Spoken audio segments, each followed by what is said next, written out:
Hello bike point viewers and lovers, क्या हाल चाल है मेरे भाइयों के, सब कुशल मंगल। आज मैं आपको कुछ टीवीएस अपाचे 160 आरटीआर 4V के बारे में बताने वाला हूं। इस पर बैठकर ही बताते हैं तो ज़्यादा मजा आएगा।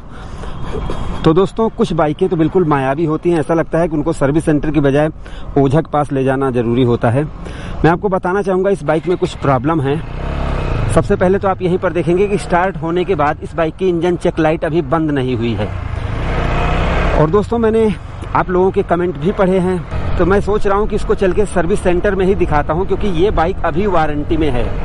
अब हो सकता है आप लोगों के मन में ये सवाल आए कि भाई तुम तो बहुत बड़े यूट्यूबर हो और तुम बहुत बड़े मैकेनिक भी हो, तो तुम्हें खुद दूर कर देनी चाहिए। जी हाँ दोस्तों, आप बिल्कुल सही सोच रहे हैं। मैं इसको चाहूँ तो सही कर सकता हूँ, लेकिन मैं आपसे बिल्कुल छुपाऊंगा नहीं। मैं आपको बताना चाहूँगा कि अभी मैंने OBD जो आता है उसको मैंने मंगवाया नहीं है, इसलिए मैं इसको स्कैन नहीं कर पाऊंगा। और वैसे भी मैं आपको बता दूं कि इसके ऊपर मैं एक वीडियो बनाने वाला हूं, जो कि मैं आपको सही और अच्छी जानकारी दूंगा।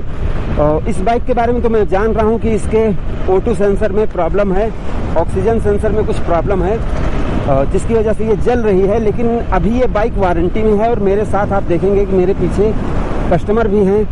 अब इनकी बाइक वारंटी में है, अगर मैं कुछ भी करूंगा आगे चलकर, अगर इनकी वारंटी खत्म हो जाती है तो उसका दोषी मैं ही होऊंगा।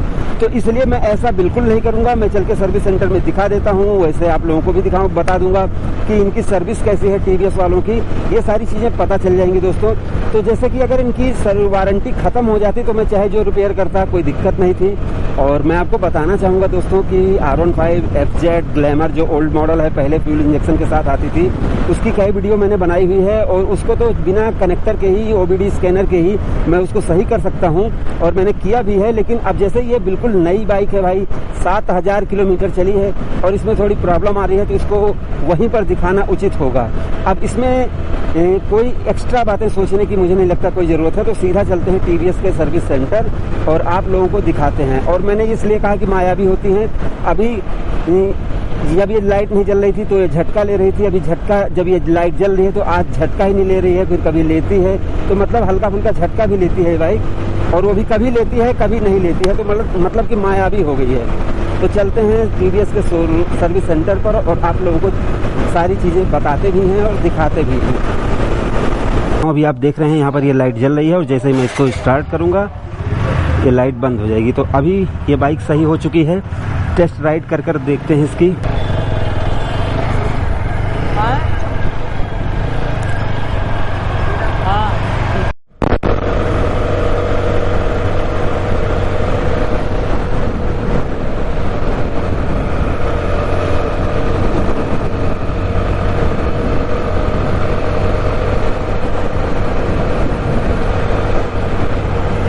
तो दोस्तों, अभी तक आपने देखा कि बाइक में प्रॉब्लम हुई, मैं उसको सर्विस सेंटर पर लेकर गया, वहां पर मैंने इसको सही करवाया, उसके बाद मैं वापस आया। लेकिन भाई कहानी यहां पर बिल्कुल खत्म नहीं होती है, कहानी तो यहां से स्टार्ट होती है। अब मैं आपको जो बताऊंगा वो आपको सुनना जरूर चाहिए, क्योंकि अगर आपके पास अपाचे 160 है, या फिर आप लेने वाले हैं, या फिर आपके पास कोई भी BS6 बाइक है जिसमें फ्यूल इंजेक्शन लगा होगा, तो आपको ये वीडियो जरूर देखनी चाहिए, क्योंकि इससे आपको जानकारी मिल पाएगी दोस्तों। तो सबसे पहले तो मैं आपको एक चीज नोटिस करवाऊंगा कि जब मैंने बाइक को स्टार्ट किया तो आप किलोमीटर देख लें, फिर जब मैं पहुंचा लेकर अपनी दुकान पर तब कितना किलोमीटर था, तो ये सारी चीजें क्लियर हो जाएं, तब आपको वीडियो देखने में और ज्यादा मजा आएगा, क्योंकि मैंने मात्र 19 किलोमीटर इन सारी चीजों में बाइक को चलाया दोस्तों। तो सबसे पहले आप ये देखें कि जब मैंने बाइक को स्टार्ट किया तो ये बाइक चली थी 7182 किलोमीटर और 800 मीटर, और सर्विस सेंटर से लौटते समय ये बाइक चली थी टोटल 7192 किलोमीटर। और जब मैं इसको अपनी दुकान पर लेकर पहुंचा दोस्तों, तो आप देख सकते हैं ये बाइक चली है मात्र 7201 किलोमीटर। तो टोटल 19 किलोमीटर मैंने इस बाइक को चलाया दोस्तों। तो अब मेन प्रॉब्लम की बात करते हैं कि बाइक में समस्या क्या थी। तो मैंने शुरुआत में ही आपको बताया था कि इंजन चेक की लाइट जल गई है, और उसके अलावा ये बाइक झटके ले रही थी। तो मैंने आपको पहले ही बताया था कि इसमें O2 सेंसर की प्रॉब्लम है। तो जब मैं इसको सर्विस सेंटर पर लेकर गया दोस्तों, तो वहां पर स्कैन किया गया और उसमें भी O2 सेंसर की प्रॉब्लम उसमें बताया गया। तो उसकी जो O2 सेंसर की तार होती है, ये सारी चीजें उन्होंने चेक की और उसके बाद उसको रीसेट कर दिया और लाइट बंद हो गई दोस्तों। लेकिन जैसे ही 19 मतलब टोटल 10 किलोमीटर चलाने के बाद जब मैं अपनी दुकान पर पहुंचा, तो ये लाइट दोबारा दोबारा जल गई क्योंकि O2 सेंसर में प्रॉब्लम है दोस्तों।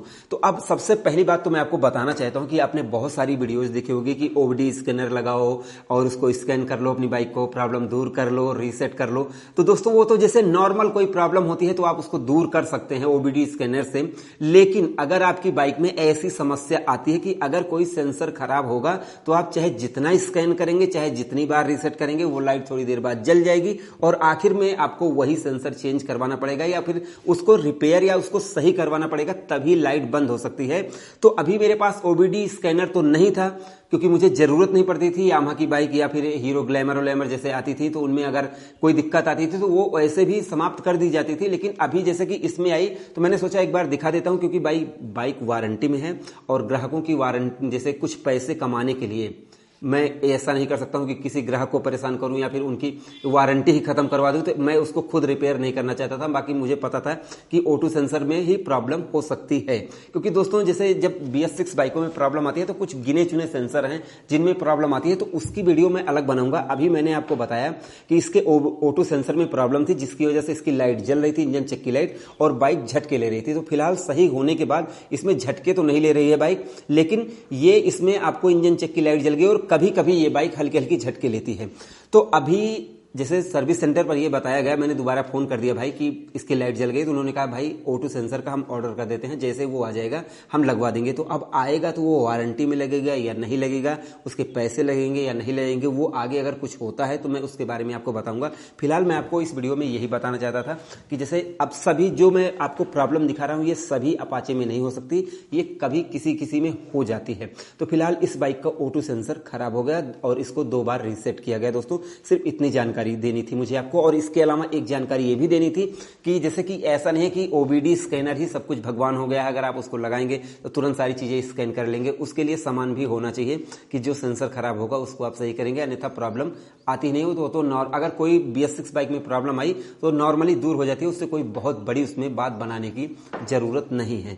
तो दोस्तों अब आगे चलकर इस बाइक में क्या होता है ये मैं आपको सारी चीजें दिखाऊंगा। अब जैसे लौटते समय जब मैं अपनी दुकान पर आया तो मैं वीडियो इसलिए नहीं बना पाया, जिनकी बाइक थी उनको कहीं जाना था और वो तुरंत लेकर चले गए, और जिस समय मैं वीडियो बना रहा था तो उस समय बहुत ज्यादा ट्रक वर्क जा रही थी तो बहुत आवाज आ रही थी, तो मैंने कहा बाद में बनाएंगे, और फिलहाल अभी मैं जा नहीं पाया हूं, इसलिए मैंने सोचा आपको बैठकर सारी बातें बता देता हूं। तो अब आप लोगों ने जाना कि भाई अपाचे में क्या प्रॉब्लम आ सकती है, और मैंने आपको दिखा भी दिया कि उसमें क्या प्रॉब्लम आ रही है अपाचे 160 RTR 4B BS6 में। दोस्तों वीडियो आपको कैसे लगी दोस्तों कमेंट सेक्शन में जरूर बताएं। अब आगे चलकर मैं BS6 बाइकों के ऊपर और भी ज्यादा वीडियो बनाऊंगा जिससे आप लोगों को BS6 के बारे में पूरी जानकारी हो पाए। दोस्तों तो वीडियो अगर आपको पसंद आई हो तो प्लीज लाइक करें, शेयर करें, चैनल को हमारे सब्सक्राइब करके बेल आइकन को जरूर दबाएं जिससे हमारी हर आने वाली वीडियो की नोटिफिकेशन आप तक पहुंच सके।